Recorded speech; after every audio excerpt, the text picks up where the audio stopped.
Hello and welcome to another update video about Chainlink. So Chainlink is also slowly starting to move up. I've been talking about that now for a while, that Chainlink indeed could also have had the low already in here at 532. It did move higher. We had at the time here a little bit of a inverse head and shoulders as well, out of which it broke out. It then broke above the 50-day moving average. It could hold that. Has been moving up in this, what you might consider an ascending wedge. But again, this is again proof that those patterns, they don't always work. A lot of the times I've read in the comments, no, Chainlink is an ascending wedge, it will definitely come down. Well, at the moment at least, it's looking like it's following rather the Elliott wave pattern, which is here. We can consider that we had the wave 1 in here at 7:55 on the 16th of June. We then came down in a wave 2 to 571, and we are now in this wave 3 in white. Within the wave 3 in white, we already created a first green wave 1 all the way up to 755 again, came down in a wave 2, and we then broke that, and we are now in the wave 3 in green, within which we've also done a wave 1 at 817. We came down in a wave 2, and we're now in this third wave. Target for the third wave, I believe I communicated that in the last video, and slowly but steadily we're working ourselves in the right direction here. We've broken above the 1-to-1 ratio. We're now on our way to that 1.618 FIB extension at 1045. And if Chainlink is able to do that, to get to that 1045, that would be great. Then we can consider wave 3 as complete. We would expect a wave 4 retracement, and then we would move up in a wave 5 in green, which will be eventually higher. Overall, bear in mind there's a key resistance level along the way. That key resistance level is at 964. We nearly got there already. Wouldn't be surprised if we touch it and get quite a bit of a rejection before going through there. But ultimately, if we want to get that wave 3 completed, and ultimately also the green wave 3, we need to break through this level. But yeah, Chainlink makes quite a good impression at the moment.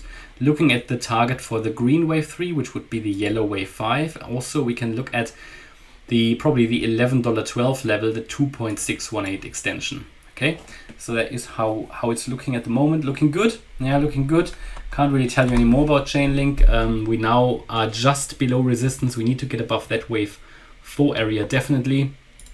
Maybe one more look here at the indicators. Certainly highly relevant. Not the 1 hour is probably less relevant. What is relevant is the daily. On the daily, we can see bullish crossover still in play here for the MACD, pushing higher, looking healthy. The RSI now in the overbought range on the daily, quite interesting. You can see we made quite a bit of distance from that low already, which is awesome, which is fantastic. It's now overbought. Now that is not necessarily a problem. The market can hold that for a while, especially on the daily. We haven't even seen a bearish divergence on the daily. That could be the first warning signal that's playing out, while the price still makes higher highs, that we're going to see lower highs on the RSI. Currently not in place yet. However, here's where it's starting. On the 4 hour, you can see we're already seeing the beginning. We see some bearish divergence here on the 4 hour RSI. So have a look at that. Just a bit of a warning signal. But ultimately, that just means take a look at the price. It doesn't mean we go down tomorrow or something. So ultimately, if the price is supposed to get this done, then it needs to break that resistance level at 963. And we need, ideally, to get to that 1046, 1050 level in the wave 3. A level that we now need to hold is the high of the wave 1, because even if the wave 3 is shorter and does not reach the 1.618 extension, the wave 1 that is then coming down needs to stay above the wave 1 high. So that level is at 824. And other than that, also here my primary expectation is working out. Again, here as well, Chainlink, I'm giving the bullish scenario a 60% probability, which means that we will not make another lower low below 530, with a probability of 60%. Of course, there is still the 40% probability that we do. That will reduce that probability as soon as we have the first relevant impulsive wave structure built, and an ABC correction down where we make a higher low and then see a first impulse to the upside on a lower time frame, that is then when I also would increase the probabilities of the bullish scenario even further.